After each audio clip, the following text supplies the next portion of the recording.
नमस्कार विद्यार्थी मित्रांनो, आज आपण इयत्ता 6वी साठी मराठी या विषयाचा अभ्यास करणार आहोत आणि यामध्ये आपण बालभारती पाठ्यपुस्तकातील धडा क्रमांक 2 शिकणार आहोत। या पाठाचे नाव आहे सायकल म्हणते मी आहे ना। सायकल म्हणते मी आहे ना या पाठाचा हा सेशन क्रमांक पहिला आहे। या पाठाच्या माध्यमातून सायकल आपली आत्मकथा आपल्याला सांगणार आहे। आता आत्मकथा म्हणजे काय हे मी तुम्हाला पाठ शिकवताना सांगणार आहे। चला तर मग आपण पाठाची सुरुवात करूया।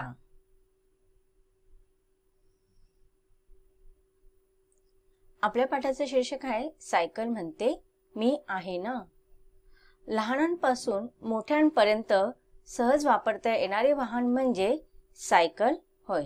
बघा आता सायकल हे असे एकमात्र वाहन आहे की ते लहानांपासून तर मोठे वयोवृद्ध व्यक्ती सुद्धा या वाहनाचा उपयोग करू शकतात। पर्यावरण व आरोग्याच्या दृष्टीने हितकारक, कमी खर्चिक, वापरण्यात सहजता असलेली सायकल स्वतः आपली माहिती या पाठातून सांगत आहे।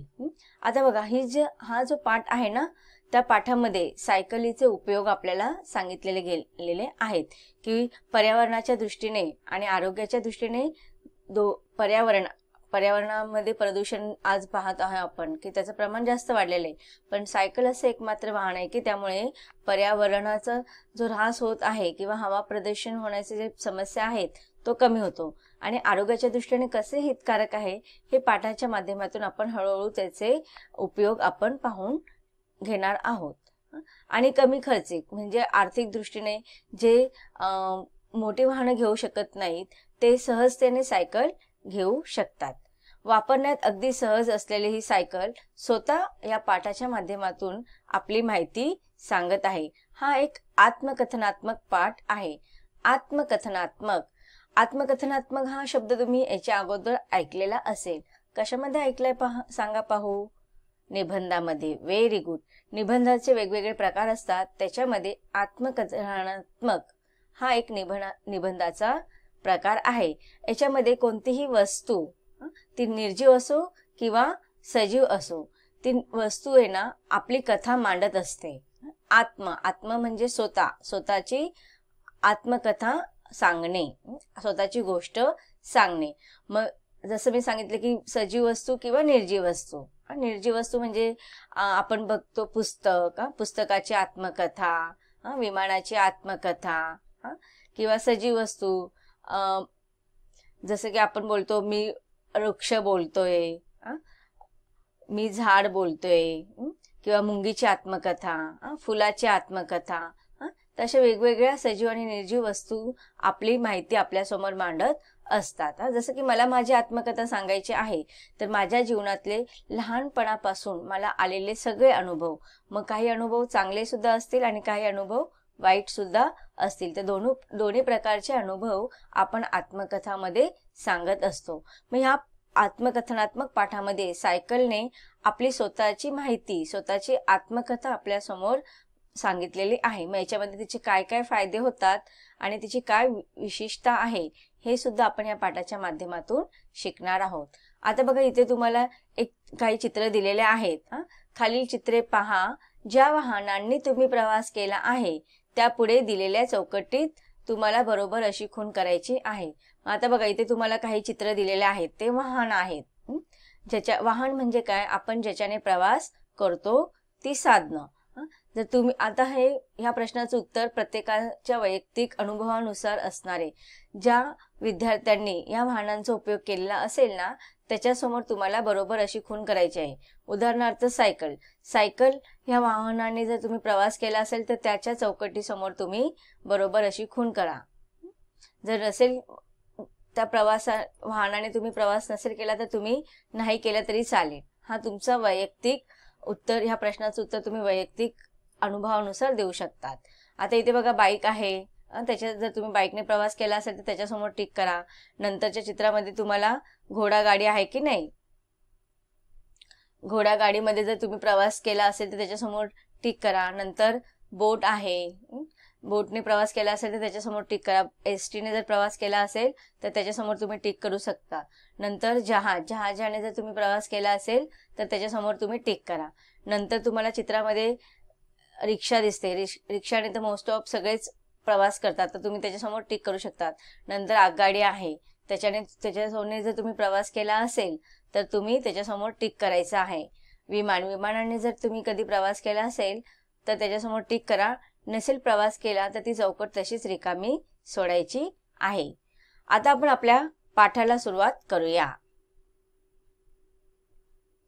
पाठाच्या सुरुवातीलाच बघा, सायकल जेव्हा आत्मकथनात्मक निबंध लिहायचा असतो किंवा आत्मकथनात्मक लेख लिहायचा असतो तेव्हा जी वस्तू आपल्यासमोर बोलत आहे ना, ती वस्तू स्वतःसाठी सर्वनामांचा उपयोग करते. मी, मला, माझे अशा सर्वनामांचा उपयोग करते. मी आहे सायकल. आता इथे कोण आत्मकथा सांगत आहे? सायकल. म्हणून ती काय म्हणत आहे? मी आहे सायकल. काही लोक मला दुचाकीही म्हणतात. दुचाकी, दु म्हणजे दोन आणि चाकी म्हणजे चाक. आता बघा, सायकलला किती चाकं असतात? दोन. म्हणून तिला दुसरं कोणत्या नावाने ओळखलं जातं? दुचाकी.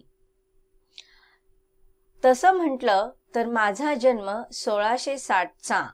फ्रान्स देशातील एम.डी. सिवर्क हे माझे जन्मदाते.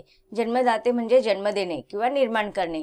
तर सायकल काय सांगत आहे की फ्रान्समध्ये 1690 साली एम.डी. सिवर्क यांनी त्यांची सायकलीची निर्मिती केली. नंतर 1876 साली H.J. लॉसन यांनी मला गती यावी म्हणून पेंडलला साखळीची दंत तबकडी बसवली. आता दंत तबकडी बघा, इथे तुम्हाला सायकलचं चित्र दिसत आहे की नाही? त्या सायकलला पाठच्या चाकाला जी साखळी आहे ना, ती साखळी ज्याच्यामध्ये अडकवली जाते ना, त्या वस्तूला आपण काय म्हणतो? दंत तबकडी. तर मग बघा, त्या पेंडलला, पेंडल म्हणजे जिथे आपण पाय ठेवतो की नाही, मग सायकलच्या इथे जिथे पाय ठेवतात ना, तर त्या साखळीची दंत तबकडी बसवली गेली. आणि मग सायकल सांगते की मला खरा वेग आला तो रबरी टायरमुळे. 1876 साली जॉन बॉइन डॅनलॉप यांनी ते शोधून काढले होते. पहिले 200 वर्षे मी रखडत चालले. रखडत म्हणजे अडखळत चालले. पण मला पुढची 100-150 वर्ष मी कधी थांबले नाही. अशा रीतीने बघा, सुरुवातीपासून सायकल तिची निर्मिती कशी झाली. जसं की आपण जर आपली आत्मकथा सांगत असेल तर आपण आपल्या जन्मापासून, जेव्हापासून आपल्याला आठवतं आपला जन्म कधी झाला, मग आपण कसं वाढलो, कसं शाळेत जायला लागलो, याची कहाणी आपण सांगतो. तर आता सायकलची निर्मिती कधी झाली, कधी तिचा जन्म झाला, कोणी तिचा जन्म केला, तिची निर्मिती कोणी केली किंवा कोणत्या वर्षापासून तिची सुरुवात झाली, याचं वर्णन ह्या परिच्छेदामध्ये दिलेलं आहे. माझा प्रचार, प्रसार आणि वापर खूप मोठ्या प्रमाणात झाला. आता बघा, हळूहळू सायकल सांगू लागली की तिचा जो प्रचार आणि प्रसार आहे तो मोठ्या प्रमाणात झाला. आता त्याच्या पाठीमागचं कारण काय आहे की सायकल ही अशी एकमेव वस्तू आहे की इतर वाहनांच्या मानाने ती फार कमी खर्चिक असते. जगातील असा एकही देश नाही की जिथे माझा वापर होत नाही. म्हणजे बघा, आंतरराष्ट्रीय स्तरावरती सायकलचा वापर केला जातो. लहान मुलांचे पहिले वाहन खेळण्यातला लाकडी घोडा असेल, पण दुसरे वाहन मीच आहे. आता बघा, लहान मुलं जे खेळतात तेव्हा त्यांना चालण्यासाठी लाकडी घोडा दिला जातो. पण लेखक इथे सायकल काय सांगत आहे, सुरुवातीला जरी लहान मुलांना दुसरं कोणतेही वस्तू दिले तर दुसरं जे त्यांचं खेळणं असतं ते म्हणजे सायकलच असतं. आई वडील आपल्या मुलांना सायकल हमखास आणून देतात. का माहित आहे? एक तर किंमत माफक आणि अपघाताची शक्यता एकदम कमी. आता बघा, सर्वसामान्य लोकांना सायकल ही परवडणारी असते, म्हणून आई वडील हमखास लहान मुलांना त्यांच्या कशा ना कशा कारणावरून त्यांना सायकल घेऊन देतात. आला कोणाचा वाढदिवस तर त्यांना गिफ्ट म्हणून सुद्धा आपण सायकल देतो. तर त्याचं कारण काय सांगितलेलं आहे की तिची किंमत कशी असते? माफक, म्हणजे ती फार जास्त महाग नसते, ती स्वस्त असते, म्हणून आई वडील सगळ्यांना परवडणारी असते. आणि दुसरं कारण काय सांगितलेलं की सायकल वापरण्याचं किंवा सायकलीचं उपयोगीचे महत्वाचे मुद्दे इथे दिलेले आहेत. तर पहिलं काय आहे, तिची किंमत कमी असते आणि दुसरं आहे की अपघाताची शक्यता फार कमी असते. तुम्ही त्यावरून पडलात तरी खरचटेल. म्हणजे असं काय होतं की आपल्याला ओरखडलं जातं जास्त. बघा, तुम्ही मोठ्या वाहनांनी जर अगर अपघात झाला, ॲक्सिडेंट झाला तर फार मोठी इजा होण्याची शक्यता असते. पण सायकलवरनं जर अपघात झाला तर जास्तीत जास्त ओरखडलं जातं किंवा खरचटलं जातं किंवा मग थोडीशी दुखापत होते. पण ती दुखापत कशी असते, लगेच बरी होणारी असते.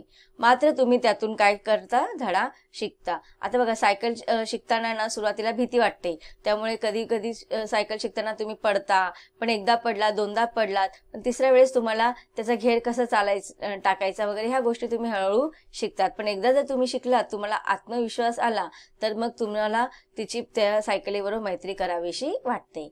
एकदा का तुम्हाला आत्मविश्वास आला की मग तुमची माझी संगत कायमची जुळते. म्हणजे बघा, आपण प्रत्येक संगत कायमची जुळते. म्हणजे सायकल तुम्हाला जर आरामात येऊ लागली तर तुम्ही प्रत्येक ठिकाणी सायकलीचा वापर करू लागतात. इथल्या इथे जायचं म्हटलं तरी तुम्हाला सायकल पाहिजे असते. म्हणून मग सायकल म्हणते की एकदा तुम्हाला तुम्ही मला चालवायला शिकलात, तुम्हाला आत्मविश्वास आला की तुम्ही माझी संगत सोडत नाहीत.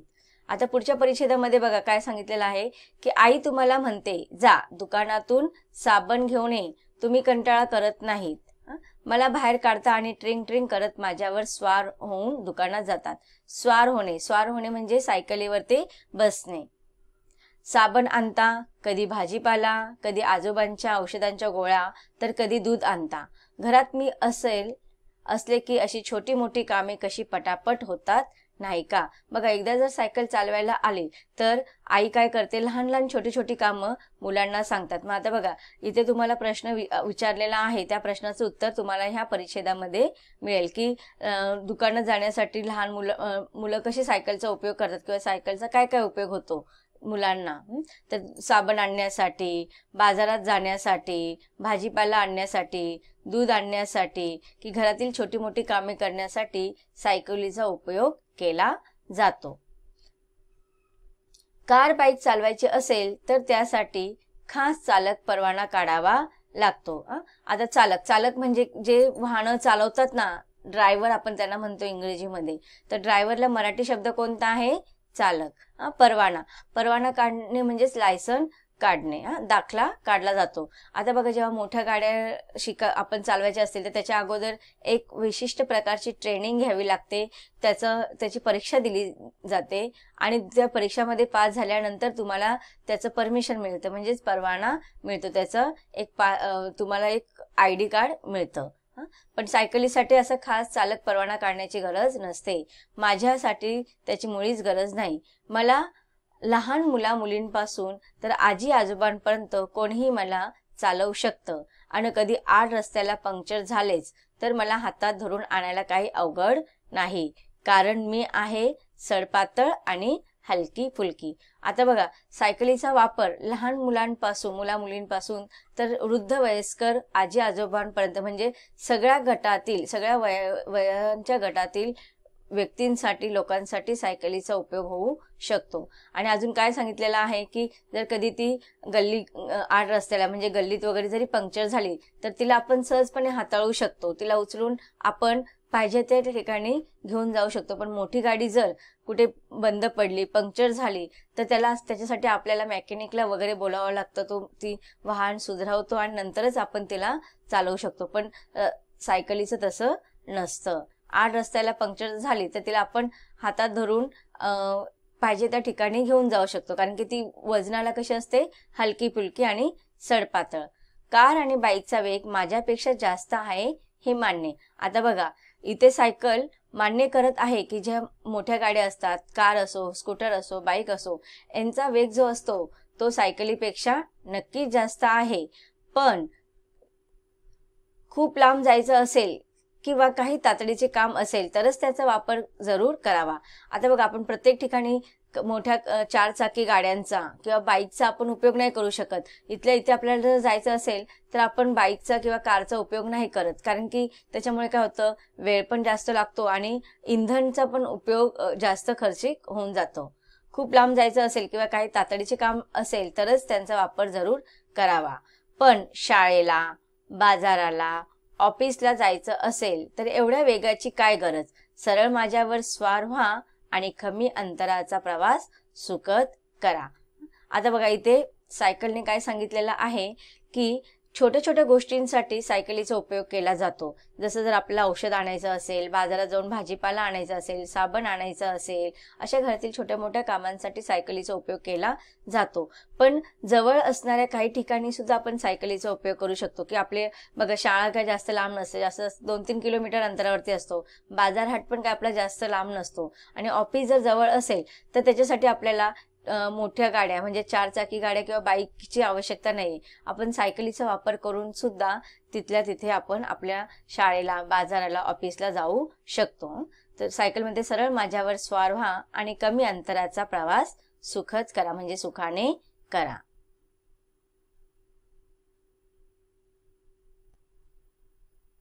तर विद्यार्थी मित्रांनो, आता जो आपण पॅरेग्राफ या परिच्छेद जो शिकला आहोत त्याच्यामध्ये आलेले कठीण शब्दार्थ आणि वाक्यप्रचार पाहूया.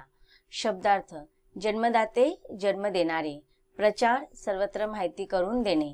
प्रसार: सर्व माहित होणे. परवाना: परवानगी. वाक्यप्रचार व त्यांचे अर्थ: रखडत चालणे, अडखळत चालणे. दुखापत होणे, इजा होणे. धडा शिकणे, अद्दल घडणे. समज येणे. स्वार होणे, वर मान टाकणे किंवा सायकलीवर बसणे, वर मांडी टाकून बसणे. तर विद्यार्थी मित्रांनो, आजच्या ह्या पाठाच्या सेशनमध्ये आपण काय शिकलो की सायकल ही आपली आत्मकथा सांगत आहे आणि सायकलीने आपले छोटे छोटे उपयोग, दैनंदिन जीवनातील छोटे छोटे उपयोग सांगितलेले आहेत. सायकलीच्या या आत्मकथनाच्या माध्यमातून आपण सायकल या वाहनाचे अजून काही उपयोग पाहणार आहोत. पण ते उपयोग आपण पाठाच्या पुढील भागामध्ये पाहूया. धन्यवाद.